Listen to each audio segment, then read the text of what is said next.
You know, there's a concept in English that says familiarity breeds contempt. That we get to start taking for granted our beloved ones, our spouses. And we start seeing them in a different light. First, when we're dating and we initially get married, we have such noble ways of looking at them. We admire them to no end. If he's ambitious when we first got married, suddenly years later we call him a workaholic. What used to be an attentive spouse is now possessive.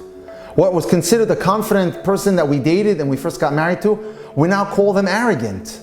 When he or she was considered cool in our eyes, we now call them cold or frigid. When they were considered funny when we first dated them or got married, we now call them a show-off.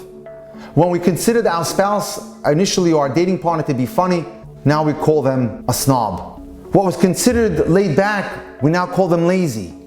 When we considered our dating partner or our husband or wife initially playful, we now call them immature. What was considered modest for a girl or a wife is now called pure prude.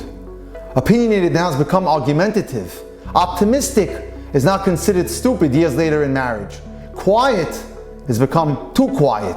What we used to consider our dating partner or our spouse romantic, we now call a stalker. What we considered them sincere years later in marriage, we call them now brutally honest.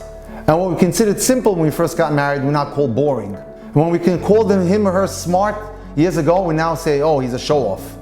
And when we call them trusting, we now call them gullible.